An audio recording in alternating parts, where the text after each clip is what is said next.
Hello and welcome to CivilNet. I'm your host, Paul Vartan Sukiasyan, and today our guest is Narek Sukiasyan, no relation. He's a political scientist and lecturer at the American University of Armenia, and he's also a researcher at the Center for Culture and Civilization Studies here in Yerevan also. He's a contributor to the new book, Broken Shield. It's a comprehensive analysis of the 2020 Nagorno-Karabakh War and really helps us to understand what really went on. Your chapter in the book is entitled Russia and Karabakh, which is a very deep and I think often poorly understood aspect of the conflict. So thanks for being here. Thanks for having me, Paul. Well, we'll start off with, in your analysis, you highlight the divergence of Moscow and Yerevan's aims going all the way back to the 90s when their alliances really first got going. How do you think this fundamental misalignment affected Armenia's strategic planning over the decades? I think the answer is within the question. It affected fundamentally. There has been an initial, I think, even misunderstanding of the alliance, the scope of it, and the path dependency starting from that point on just diverged the reading of the conflict and the alliance and the commitments of the sides when it came to Karabakh. What I mean by this is that the Russian-Armenian alliance and the formal treaties that surround it have been signed with the logic, looking for Moscow, departing from the logic of deterring Turkey in the region.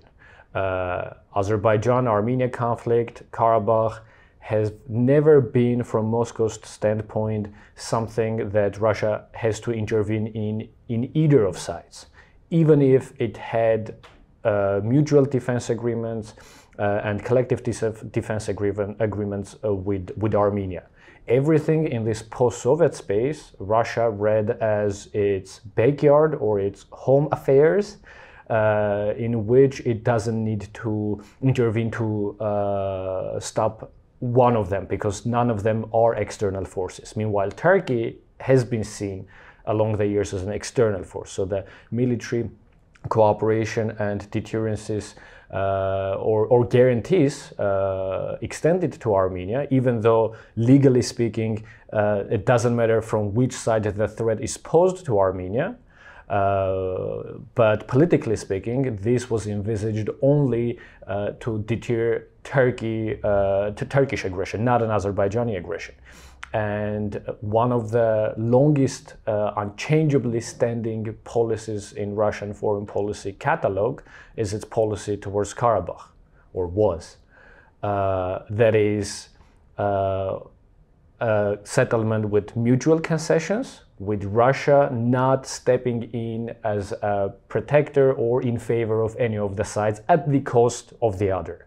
Even though there has been an alliance in place, it did not mean Russia was ready to go so far as to undermine its relations with Azerbaijan. And another key component in understanding this logic of deterring Turkey, not Azerbaijan, is the historical context within which the security partnership, the close security partnership started between Armenia and Russia. Let's not forget that the very same people who were speaking in the utmost negative terms about Moscow during the Karabakh movement, independence movement, just a few years later had to do a complete U-turn and go for those agreements. And the reason for this was not the immediate reason for this was not the military threats posed by Azerbaijan, but it is when Turkey mobilized itself in response and in response to Armenian successes in Karabakh and in solidarity with Azerbaijan when a Turkish threat was about to become imminent. And because of this threat and the inability of Armenia to withstand it, to balance Turkey, that's when the capital that was so avoided just a few years ago became the one with which Armenia had to sign this military agreement. Well, and you mentioned in the chapter that the alliance with Armenia for Russia has always been a secondary, not a major thing for them, whereas for Armenia it's been everything. So did Armenia's leaders really understand this reality before the 2020 war? There are stages to this. I think with getting more and more comfortable with the status quo in late 90s, in 2000s, and not having at that moment Azerbaijan at its best capacity when it could pose an existential threat as it did in 2020 and onwards, this question wasn't really approached critically. Russian security guarantees, formally at least, have been there. It was assumed for very many years that Russia would not allow a war to start here, or even if that happens, there was an unspoken myth or perception that in very few days Russia will intervene to stop it. The mechanism of this intervention were not really clear because they were not even really spoken out, articulated, or discussed. And these were largely unilateral expectations. They were probably consolidated by numerous instances when escalations were high in Karabakh or on the border between Armenia and Azerbaijan, and in a few days Putin would call the sides and calm things down. And this would probably help to consolidate this misperception that Russia would do what we would think is the best scenario for Armenia if a war erupts. But this uncritical unquestioning of the approach towards Russia has led to a very pervasive comfort and a miscalculation of the Azerbaijani threat to a degree which was shattered, I would say, after the April War. After the 2016 April War, we see several statements and at least initial processes of mutual concessions or finding some sort of settlement, understanding that if not settlement, then war, and Armenia won't come out victorious of that war.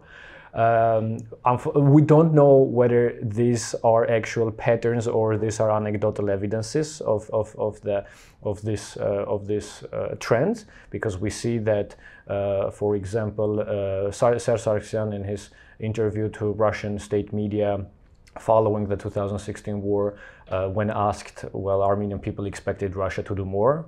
I'm paraphrasing, but that's the question. He says, dreaming is not a bad thing. Or when we have other instances when authorities from Karabakh are saying now, after the war, that after 2016 April War, Sargsyan went to Karabakh and said we have to come to a settlement, otherwise we will sing Stepan Akert as we were singing about Kars. We don't know whether these are unconnected bits and pieces or parts of a pattern. Because the process never ended. Revolution changed the political system overall, and since then on, especially after Tavush clashes in summer of 2020, just a couple of months before the Second Karabakh War, we see overconfidence of the ruling elite in the capacities of Armenia itself, without any ally, to withstand an Azerbaijani threat. They were saying if they propose a military solution, we have already solved it. Tavush clashes showed that Armenian army is the guarantor of security in South Caucasus, that Armenia is not in military terms aiming to balance but to overdo. And so on. So this overconfidence rules out the question of an ally and reliance on an ally. Because if you're confident that you can do it yourself, well, if an ally helps, good, but not that it's an utmost necessity. Then things showed somewhat otherwise scenario. Now, you mentioned the July clashes gave Armenia more confidence, but Russia's whole purpose for being there was to prevent against Turkey. And of course, Armenia would not have the same kind of confidence if they were up against Turkey. And you describe Turkey's role as the elephant in the room when it comes to Russia's ability to manage what was going on. So how do you think Russia's calculus has changed, been affected and changed since the war as a result? I think it wasn't only Armenia that was caught off guard with Turkish involvement. Obviously, as you mentioned, that overconfidence wouldn't be in place if if Turkey was also involved, as it did involve later on. We even heard assessments from Yerevan that before the war, that if there is a war, Turkey would not intervene, would not make part of the war, which is obviously not what happened. But also Russia was caught off guard with the level of Turkish involvement. We saw that the very first ceasefire agreement that was brokered in Moscow just 2 weeks after the beginning of the war did not stand, and did not stand due to Turkish sabotage of it. And without the diplomatic, political, and military support, Azerbaijan would not be able to alone wait in that cost of just overriding a few hours after the ceasefire is signed. The same happens with the French-mediated ceasefire, American-mediated, and so on. It is the elephant in the room because Turkey, because it completely reshuffles Russia's standing in the region. Russia used to feel very confident and comfortable in the region, even though they had not so friendly or very pro-European or pro-Western Georgia, but they found a way, as we see now, to deal with that. But what is really uncomfortable now for Russia is that it has got, after the war, everything it had long avoided. It thought that it had to agree to this new situation in which it has to agree things with Turkey. Initially, they thought this is better than OSCE Minsk group. Turkey, a more friendly, a more partnerable country than Western France and United States. We saw that it turned out to be a worse format for Russia. If within Minsk group, Russia was accepted as primus inter pares, the first among the equals, and oftentimes issues, more tactical, more operational issues, were outsourced to Russia as it is close and has more leverages over the countries. Now we see or saw that Turkey was not ready to give such powers to Russia. It was demanding to be an equal partner when it comes to South Caucasus. Next, if Russia was so eager to push the West out, not to have NATO enlargement and so on, we see that Azerbaijan, by hosting Turkish military infrastructure and so on, is having NATO indirect presence in a country sharing a border with it. What has been praised and celebrated by many pundits in Russia and was also picked up by many Western analysts and policymakers is the presence of, or the introduction of, Russian peacekeepers in Karabakh. And this we saw often was presented as a Russian strategic victory. I was arguing back then, and this was being written in 2020, early 2023, so before ethnic cleansing. I was arguing there that this is not a strategic victory for Russia. This is a burden for Russia, because even though it has long desired to have footing in Karabakh, it didn't desire at these conditions. And the conditions were such that they put Russia at dependence from Baku. The ceasefire agreement explicitly said the peacekeepers can be extended if none of the sides has objections, which means that in order to prolong their stay, they had to appease Baku, which held the keys to Karabakh at that moment already. And it wasn't an indefinite agreement.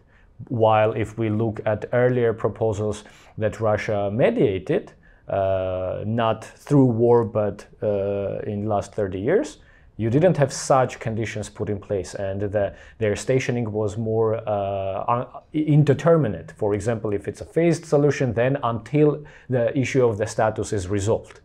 So for long years, and we see that the pressure, the blockage of Lachin corridor, the blockade of Karabakh, all came at huge reputational cost for Russia. And at the end of the day, it couldn't do anything, fearing that anything that it does will result in its kick out from Karabakh, which inevitably anyhow happened.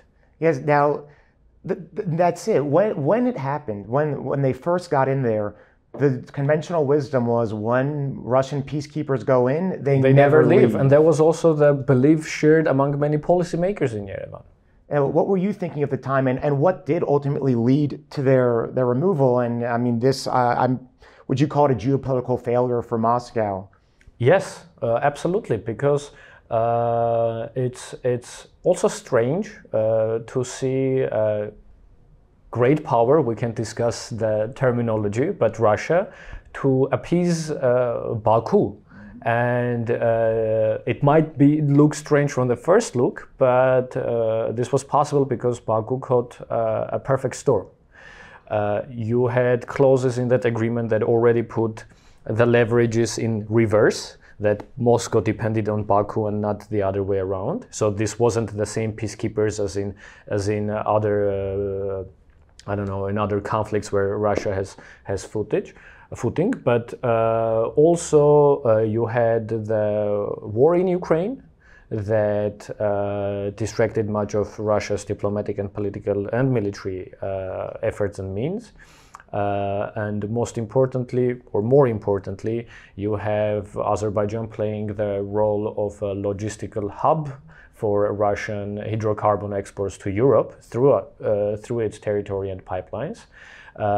You had Turkey that also became increasingly important for Russia, not only in this region, but also when it came to the sides with who you need to discuss things when it comes to Ukraine. In addition to their strategic geoeconomic location in bypassing international economic isolation. So in all matters, you had the tables turned, that all the high grounds that Russia had and could use and leverage in order to strengthen its positions in the region, which in some cases could have also overlapped with Armenian interests, were completely thrown out of the window, and there was not much that Armenia could do in this regard. And we even saw Russian peacekeepers get murdered during the ethnic cleansing period, and they just kind of had to. There was almost no response. Deal with it. No discussion of it. Just they had to just keep going, and this really does, flip the way of looking at all this on its head. So many people at the time were like, wow, Russia had masterfully, manipulated this whole thing. And then right when the ceasefire was signed, boom, they got into Karabakh and that. But, in fact, it's really, as you've been saying, it's left Russia regionally more vulnerable and weaker. Instead of being a victory at all. So what do you see as the most significant evidence of this vulnerability? There is evidence of Russian vulnerability and shaken position in the region. First of all, their physical military presence. They're out of Karabakh, they're out of the borders with Azerbaijan, in places where they had been stationed following the 2020 war. They're out of the checkpoints, border guards in the airport and on borders with Georgia and Iran.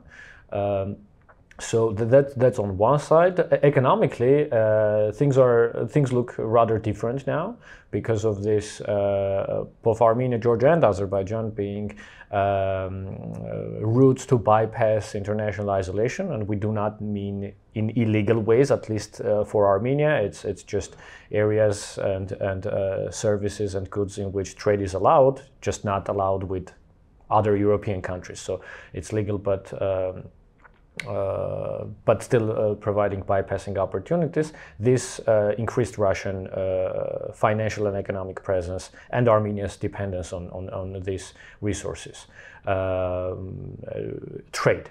But we see also since end of last year and already this year that this is in significant decline, which has resulted in 50-40% drops in Armenia's foreign trade, both export and import.